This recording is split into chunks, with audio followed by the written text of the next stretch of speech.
Military pomp in the Kenyan capital, Nairobi. It's to welcome Black African heads of state to a summit meeting of the Organization of African Unity. As usual, the black leaders have plenty to discuss in this vast and troubled continent. And after the successful resolution of the Zimbabwe independence problem, there's one single issue which has united the OAU in a common purpose: the desire to bring independence to Namibia, the last place outside South Africa where white settlers still hold power. Hopes were high in January when the United Nations sponsored a conference in Geneva on the problem.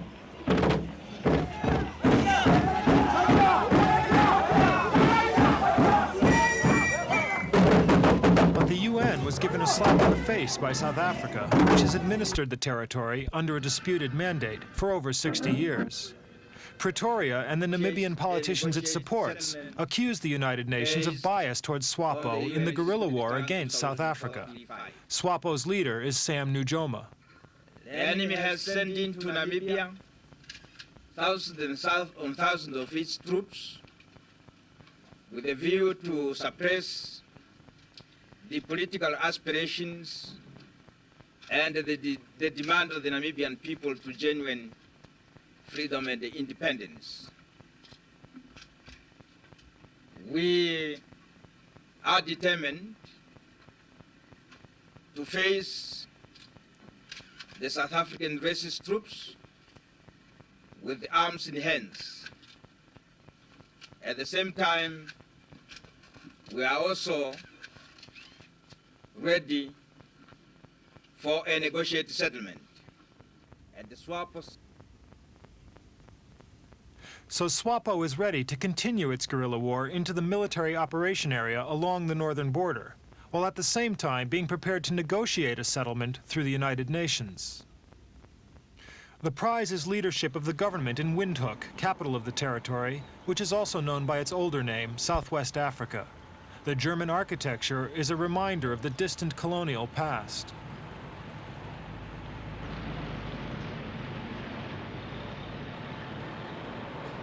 The population of some 1.25 million is as varied as anywhere else in Africa.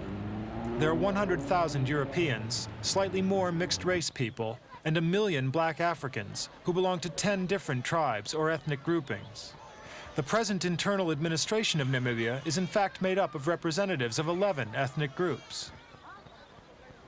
The majority here in Katutura Township are Herero. By far the largest tribe, however, are the Ovambos from the north, with nearly 500,000. As SWAPO draws its main support from the Ovambos, the whites fear that free elections on the one-man, one-vote system would see SWAPO and Nujoma swept to power. The whites are hoping that SWAPO influence can be lessened through intertribal rivalry. SWAPO guerrillas themselves committed an especially unpopular act when they assassinated a Herero chief. Chief Kapuo's crime, in SWAPO eyes, was taking part in the South African-sponsored experiment in multiracial government.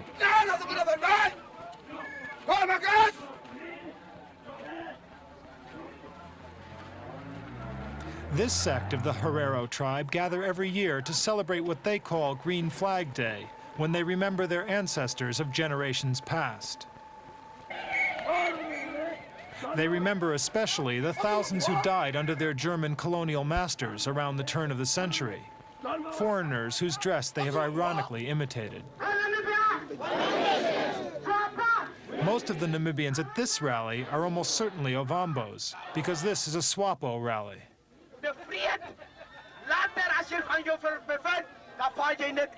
Curiously, SWAPO, the Southwest Africa People's Organization, has not been banned inside Namibia. However, many of its officials have been arrested or harassed, and its Windhoek offices have been repeatedly raided.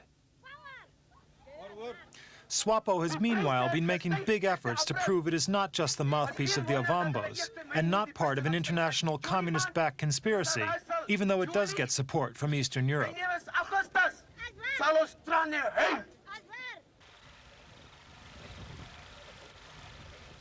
SWAPO launched its arms struggle in 1966, and since then the northeastern Caprivi Strip and the entire northern border region have seen a series of guerrilla raids. White farmers work and live in the same beleaguered conditions as Rhodesian farmers did a few years ago. Small groups of raiders can slip across the Zambezi from Zambia or out of the Angolan bush under cover of nightfall to launch their attacks.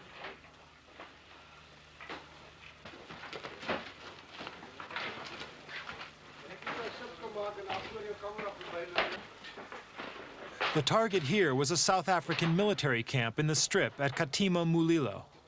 A shelling in the early hours of the morning left 9 soldiers dead and 10 injured. In this incident, the attackers had not even crossed the Zambezi, preferring to keep a safe distance. The South Africans had to be content with returning the fire and waiting for daylight when they could take a close look at the latest SWAPO weapon, a 152mm rocket.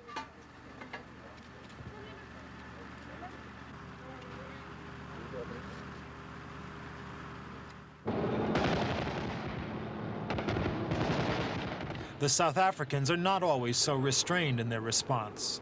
There have been a series of raids like this against SWAPO bases inside Angola.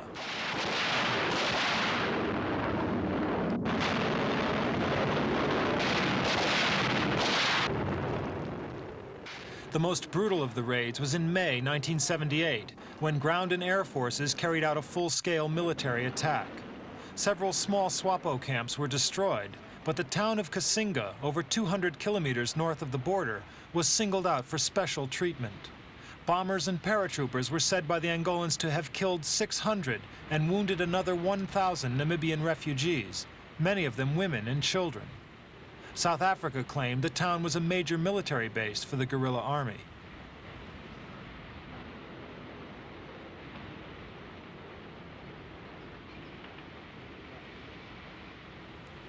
Film taken by the South Africans was clearly selective, but they were able to back up their claims by showing the arms and the revolutionary literature found in some of the camps. The South Africans, or the Southwest Africa forces they train and arm, have continued these border raids throughout the international negotiations toward a Namibia peace plan. It's Pretoria's way of saying that it has the military power to crush any SWAPO guerrilla threat in the foreseeable future. And with over 50,000 troops lined up against an estimated 8,000 SWAPO fighters, the claim seems in no way exaggerated.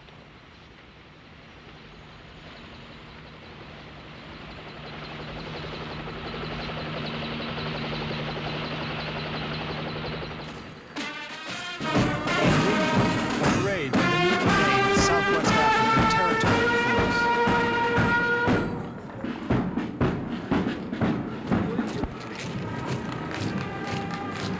The United States military coined the word Vietnamization when they handed over the war to their South Vietnamese allies. And South Africa is now engaged in a Namibianization process. It wants to reduce the number of its troops on border duty by 50%. This is partly because the growing number of casualties has proved highly unpopular back in the Republic, and partly because Pretoria wants to give more legitimacy to the administration it has helped install in Windhoek. In theory, these forces are under the authority of the territory's new executive body, the Council of Ministers.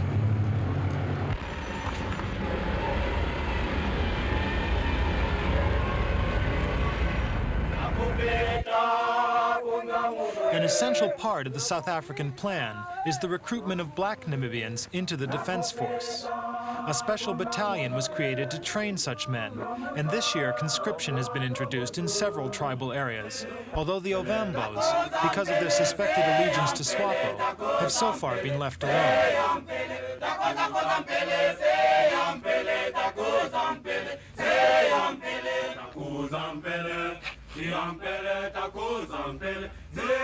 The conscription moves have been condemned by black nationalist leaders who hate to see African fighting African. But that's what these men are being trained to do.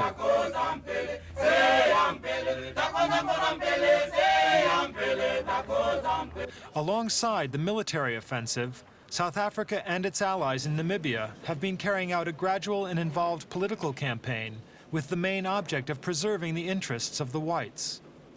The first popular elections ever seen here took place in December 1978, with the multiracial DTA, or Democratic Turnhala Alliance, winning by a large majority. It won 41 of the 50 seats in the new Constituent Assembly, claiming to be a national party because it contained representatives of all 11 ethnic groups. However, SWAPO boycotted the election, and the United Nations, and even the 5 Western nations involved in peace talks, declared the results null and void.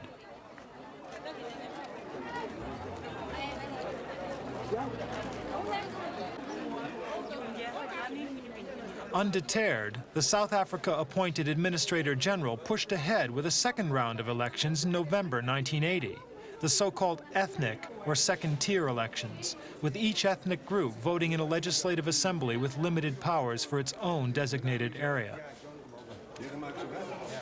Unfortunately for the DTA, its multiracial platform proved less popular this time with black and white voters, suggesting that Namibian politics were suddenly polarizing. Last November's vote was combined with continuing political pressure from outside on the administration in Windhoek. The United Nations and leading Western countries insisted on more positive moves toward a genuine democracy.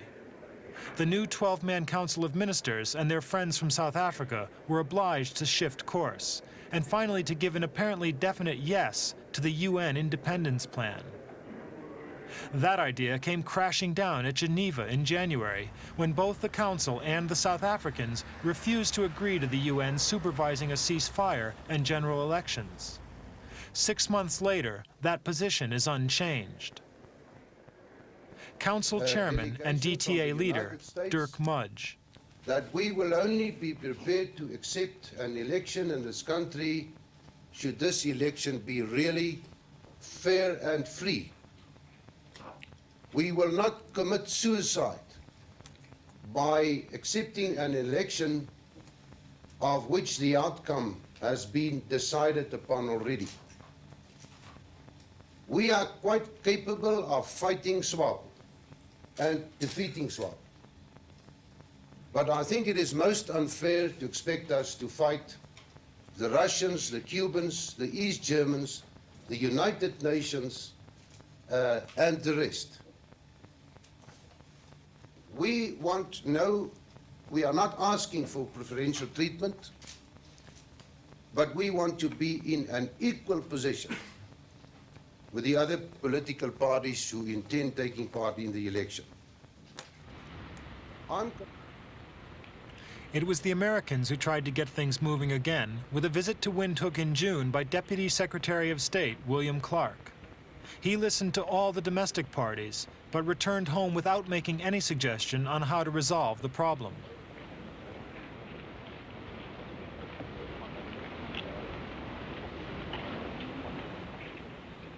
President Reagan is reportedly interested in securing the withdrawal of Cuban troops from Angola in exchange for any South African pullback of forces.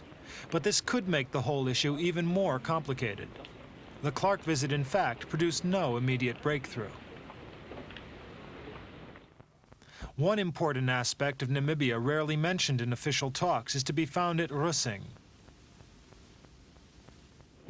Russing is deep in the Namib Desert, a desolate region of sand and rock, one of the oldest deserts in the world.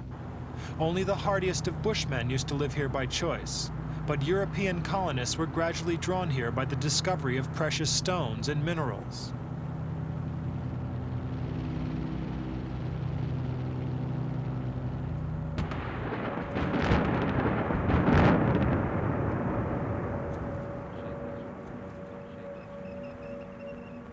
Today, the Russing mine is producing one of the most sought-after of modern minerals, uranium.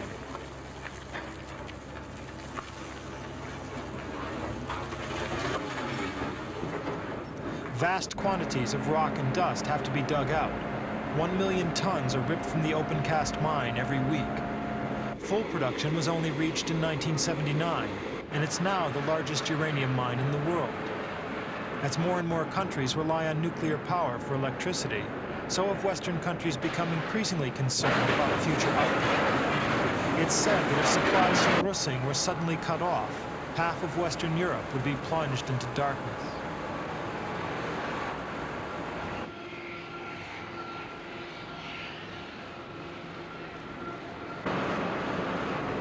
This mine is owned by the British-based Rio Tinto Zinc Corporation.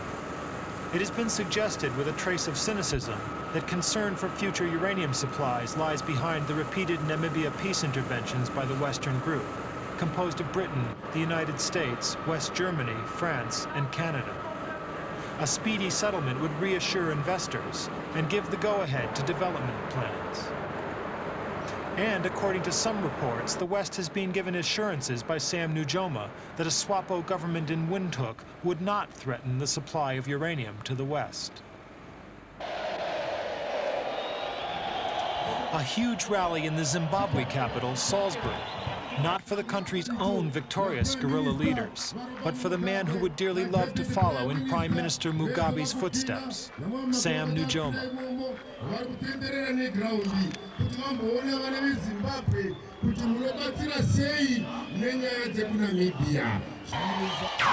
The occasion in June was Namibia Solidarity Week, and the enthusiasm of the welcome must have surprised even Mr. Nujoma. He does not have the military strength or manpower that the Patriotic Front enjoyed during its War of Independence. His war remains a low-level conflict, and one advantage has been that his opponents have been unable to brand him a butcher and murderer, something that happened to Mugabe and Nkomo in the Rhodesian War. Nujoma has found success in diplomacy rather than the battlefield. The United Nations has acknowledged SWAPO as the only legitimate representative of the Namibian people, and he has no major political rival.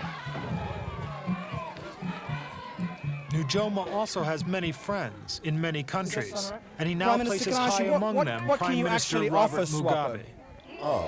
We offer SWAPO full support, material, political, and moral.